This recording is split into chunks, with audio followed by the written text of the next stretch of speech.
What's happening, everybody? Michael Matera here. I am super jazzed to talk about today's roll and write tutorial that we're going to be playing.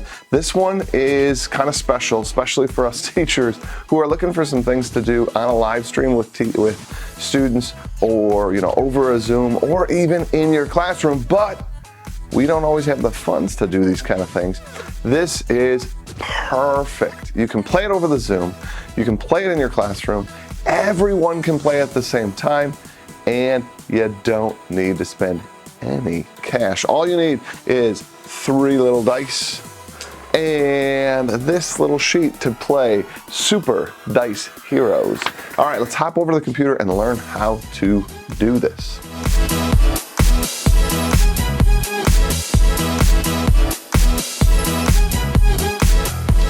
All right, we're at the computer and we are going to get started here learning how to play Super Dice Heroes. This is a short 20-minute game that you can play, again, with everyone. So if we were to hop on over to this sort of breakdown here, it's on a regular sheet of paper, which means I can't really show it to you all at once on here because I'm using my iPad, but there's the template they'd get, and I'm going to kind of go over the setup and how to do this. The first things first is we get this in the center. I love this. Kids got to put their name there, and then you can have them sort of sketch out their superhero. And I love this little piece here that we can kind of challenge them to be a wee bit creative.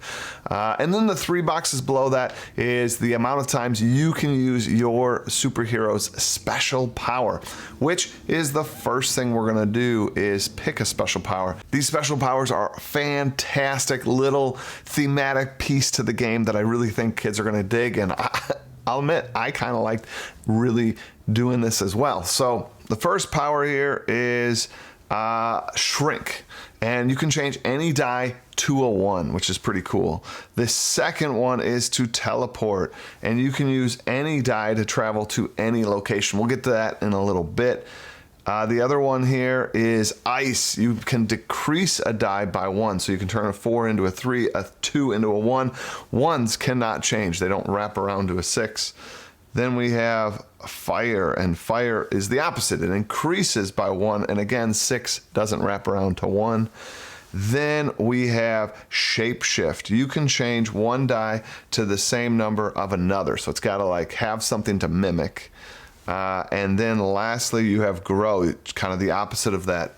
The Shrink, you can change any die to a 6. These are, like I said, really fun little thematic things you can do. There are different ways you can have it where students can choose any one superpower they want.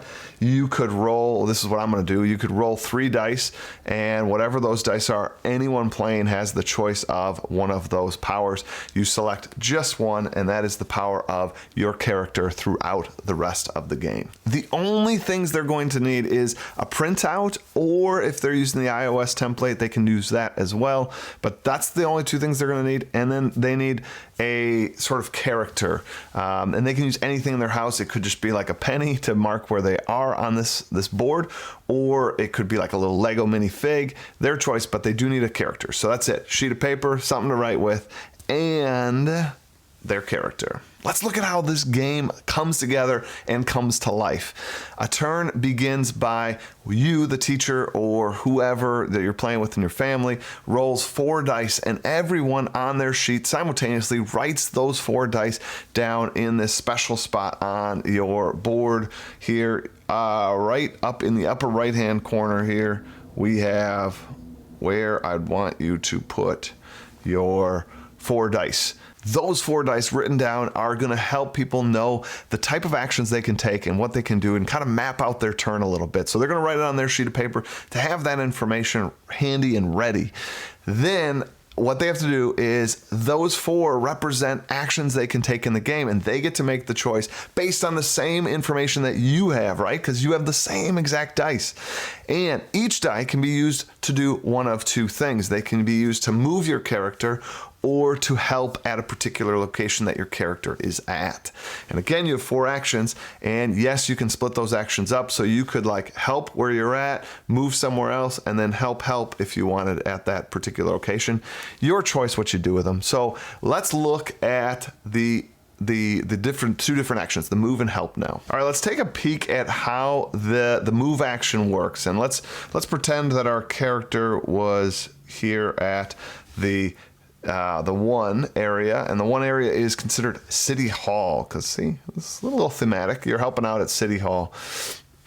And when we roll those 4 dice, there are 2 ways you can move. You can move by using a die that matches the place you want to go. So if I had a 2, I could move to 2. If I had a 6, I can move to 6, right? So that's one way you can move. Or if you have a die that matches where you're at, you can move anywhere if you use that die. So those are our 2 ways to move, and I think between those 2, you're going to be able to get around the city pretty nice. Now, the main crux of the game is the help feature here. So this is where you're going to be sort of battling back these problems at the various locations of the city using the dice. So let's break down all the components of the city and how you sort of do battle with those. All right, first is this City Hall. So if my character's here and I want to do battle here at City Hall and help them battle back the problems that are existing, you mark an X for matching die 1, 2, or 3 in any order you want.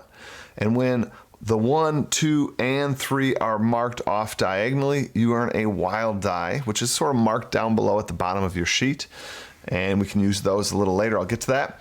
And if you mark off all 9 spaces, you rescue a bystander, also marked down below, which can help you out and earn you some points.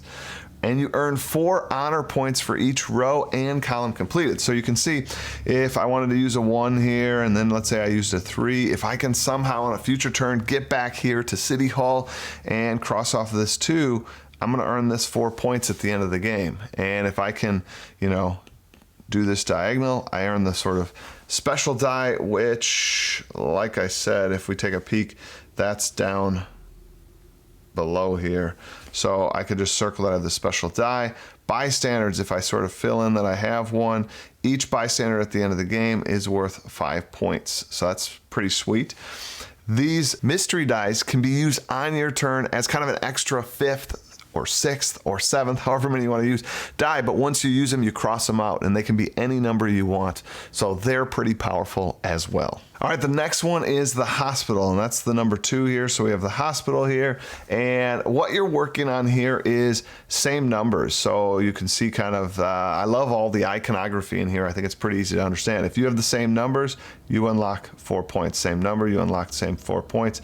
And with the hospital, you can start a new pair before completing other pairs, that's fine. But once you write down a number, you are locked in, and you can go in any order. So if you want, you can go for these lower point totals, but you get the free dice if you do these over here. So again, your choice how you want to sort of attack the problems that are happening at the hospital. Number 3 is downtown, and this is the same number for the entire run. It can be any number to start, but then it must be the same number for the rest of the game. You can start at the bottom and then continue up. Rescue bystanders or gain wild die when the corresponding box gets filled. So you begin down here, and whatever number it is, doesn't matter. So let's say I use the number 5. We're just going to keep going 5 up this thing, and when you unlock a bystander, you fill that in down below, and again, those are worth those 5 points. And along the way, you're sort of getting at you're gaining these points along the way. So this can be a big deal as you sort of unlock as you move up, but you have to keep getting 5s and keep using them at this location. All right, looking at number 4, the power plant. This one's pretty cool. We start in that leftmost spot here, and looking at number 4, this one's pretty cool. We start in this leftmost box, and you can choose any number you want, but then the next number has to be plus or minus 1 from that number. And it just continues down the line that way. Pretty awesome. And you unlock some mystery die along the way. You can gain quite a bit of points this way. However, remember that 1s don't wrap around a 6, and 6 doesn't wrap around a 1. So if you place a 1 or a 6, the next number would have to be a 2 or a 5. All right, now we're at the warehouse, and you start on that leftmost square again, so that we have that arrow again reminding us of that. And the next number must be equal to or higher than the previous number. So you can start with a 4 if you want, but then the next one has to be equal to or higher. So we could go 4, then you go 5. Now they have to be 5s. You go 6. Now the rest of these would have to be 6 if you want to move up on that. So starting low might be nice. This is pretty cool and kind of another tricky little feature of the game. All right, the last location here is the church, and you get to mark an X for a matching die. You can mark off in any order you want, any of these numbers you want, that's fine. If you complete a column, 1 through 6 or 6 through 1, you gain 15 honor down below. So this could be worth 30 some points here. And if you complete the sort of top 6, you get a mystery die. If you complete the bottom 6, you get another bystander. So far so good, but some of you might have noticed that there are some other features on the board that I haven't really talked about yet, and there are these little tiny robots on each of the stations, and let's show how those work. All right, so we have these little robot minions. There's 3 of them at every single location, and what they do is when you're there at that location, you can use any die to sort of mark those off, and you can just cross them off and it's fine. And then down below, you mark off that you got rid of a single robot minion. And at the end of the game, each of the robot minions you destroy are worth 1 point. Little cautionary tale here though, the directions tell you that that is sort of a last resort thing to do with the die. You don't really want to be in that position because all the other mechanics are much better at scoring you points. So keep that in mind in terms of those robot minions. It's kind of like that. If you don't want to move off of a location and you have 1 extra die, you're going to burn it on one of those robot minions. And again, there's only 3 in each location. So after that, you don't have that ability to burn off dice that way. All right, when we get to the 10th round, the game is over, and you can see at the bottom, you score the 1s, the 2s, the 3s, the 4, the 5, the 6, and then you score these things at the bottom. So each bystander is worth 5, and then each robot minion that you destroyed is 1. You add all that up, and that is your final score for the game. Super Dice Heroes, absolutely love it. Don't forget too that you can use your special power, your secret weapon power, right? And that is right here. You get to use it 3 times. So every time you use one of those powers, you just mark off that you used it down below your character. And when we add all these up, we see what your final score is, and hopefully you have helped save your town from all the villains that are running around. That is Super Dice Heroes.